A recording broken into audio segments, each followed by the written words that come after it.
అందరికీ నమస్తే అండి.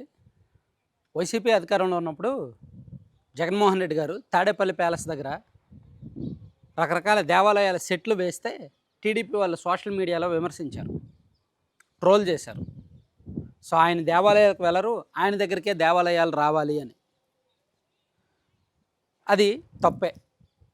సో అందుకు వైసీపీ మూల్యం చెల్లించుకుంది.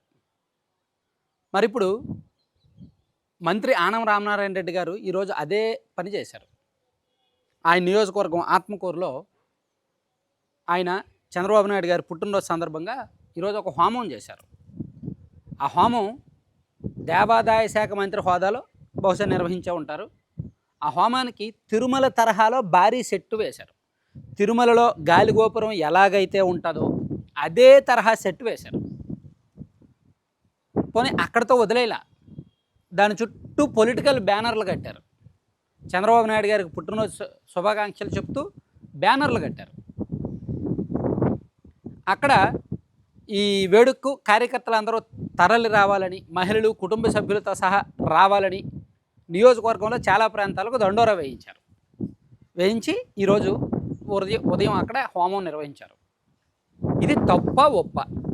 నేను ఎందుకు తప్పు పడుతున్నానంటే, తిరుమల అనేది పవిత్రమైన పుణ్యక్షేత్రం. ఆ పవిత్రతను ఎక్కడికక్కడ ఆ గాలిగోపురం సెట్టింగ్లేసి రాజకీయ అవసరాల కోసమో, మంత్రి పదవి కాపాడుకోవడం కోసమో, ప్రేపకం కోసమో ఎందుకు ఇలా తాపత్రయం? ఇది కరెక్ట్ కాదేమో అనిపిస్తోంది. సో గతంలో ఇటువంటి సెట్టింగ్లు వేస్తేనే కదా వైసీపీని, జగన్మోహన్ రెడ్డి గారిని విమర్శించింది. ఆ సెట్టింగుల సంస్కృతి టీడీపీలో ఇప్పుడు వరకు లేదు కదా. తెలుగుదేశం పార్టీ చరిత్ర 45-46 ఏళ్ళు ఉంటుందేమో. సో ఇప్పుడు వరకు ఎక్కడ వాళ్ళు ఇటువంటి సెట్టింగులు వేయలేదు కదా. ఎందుకు ఇప్పుడు ఆ సంస్కృతి, ఆ తాపత్రయం ఎందుకు? సో ఆ పవిత్రతను అక్కడే ఉంచాలి కదా. ఏడుకొండల స్వామిని చూడాలి అంటే, తిరుమల పుణ్యక్షేత్రాన్ని చూడాలంటే 7 కొండలు ఎక్కి ఆ పవిత్రతను, ఆ గాలి గోపురాన్ని మనం కల్లారా చూడాలి, ఆస్వాదించాలి. ఆ భక్తి, ఆ ఎమోషన్, ఆ ఫీలింగ్ వేరు. దాన్ని మన దగ్గరికి రప్పించుకోవడానికి మన చేతిలో అధికారం ఉంది, మన చేతిలో డబ్బులు ఉన్నాయి, మనకు వ్యవస్థలు ఉన్నాయి. సో మనం ఇష్టం వచ్చినట్టు చేసుకోవచ్చు. మనం పిలిస్తే జనం వస్తారు, అధికారులు సహకరిస్తారు, సిస్టమ్ మన చేతిలో ఉందని చేసుకుంటే ఎప్పుడో ఒకసారి ఎక్కడో అంటే జనం వస్తే రావచ్చు, కానీ లోపల మాత్రం కాస్త ఇన్కన్వీనియన్స్ ఫీల్ అవుతారు. భక్తులకి ఇది నచ్చదు. ఈ వైపరీత్యం భక్తులకు నచ్చదు. ఒకటి గాలిగోపురం సెట్టింగ్ వేయడం, 2 చుట్టూ పొలిటికల్ బ్యానర్లు కట్టడం, 3 కార్యకర్తలందరూ తరలి రండి అని చెప్పడం. ఎందుకింత? ఇప్పుడు చాలా చోట్ల ఎమ్మెల్యేలు ఏం చేశారు?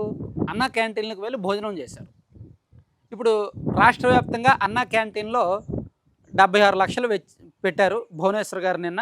అన్నా క్యాంటీన్లో ఈరోజు మొత్తం అందరికీ ఉచితంగా భోజనం. సో చాలామంది ఎమ్మెల్యేలు అన్నా క్యాంటీన్లకు వెళ్ళారు. వెళ్ళి వాళ్ళ చేతులతో వాళ్ళే భోజనం వడ్డించారు.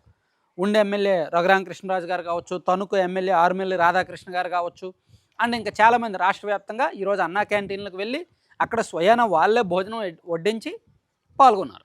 సో ఇది ఒక రకంగా ఓకే. ఆ అధినేత పుట్టినరోజు సందర్భంగా వాళ్ళు చేసుకున్న ఇది కావచ్చు. కొంతమంది హాస్పిటల్స్కి వెళ్ళారు, కొంతమంది సీఎంఆర్ఎఫ్ చెక్కులు ఇచ్చారు, కొంతమంది రకరకాల ఈవెంట్లు చేశారు. మరి ఆనం రామనారాయణ రెడ్డి గారు ఇంకా ఎవరికి అందరంత ఎత్తులో తనకు దేవాదాయ శాఖ మంత్రి హోదా తన చేతుల్లో ఉంది కదా. సో తను ఏదో విభిన్నంగా పెద్దగా చేయాలనుకున్నారేమో, పెద్దగా చేశారు.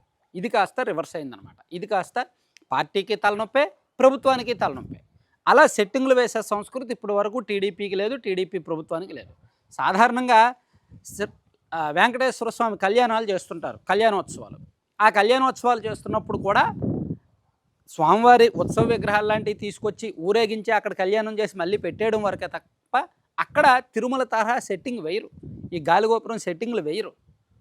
కానీ ఇప్పుడు ఈయన మాత్రం ఆ సెట్టింగ్ వేయడం వలన విమర్శలు అయితే వస్తున్నాయి. అది కరెక్ట్ కాదు అనే అనిపిస్తోంది. మీరేమంటారు? మీ ఉద్దేశం ఏంటి అనేది కూడా కామెంట్ చేయండి.